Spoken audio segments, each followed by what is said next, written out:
കാരണം നമ്മുടെ സമൂഹത്തിൽ തന്നെ നോക്കിയാൽ അറിയാം, ഓരോ കലാകാരന്മാരും അവരുടെ ജീവിതം തന്നെ ഒരു മാതൃകയാണ് നമുക്ക് എല്ലാവർക്കും.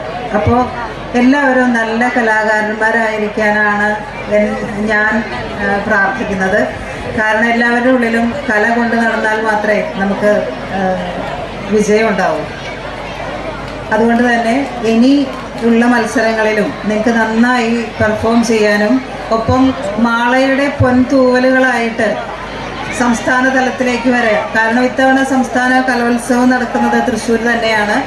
നമ്മുടെ മാളയുടെ വലിയൊരു പ്രാതിനിധ്യം അവിടെ ഉണ്ടാവണം.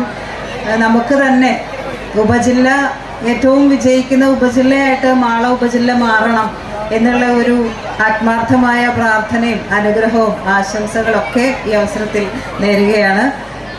എല്ലാവർക്കും ഒരിക്കൽ കൂടി സ്നേഹാശംസകൾ നേർന്നുകൊണ്ട് നിർത്തുന്നു. Thank you.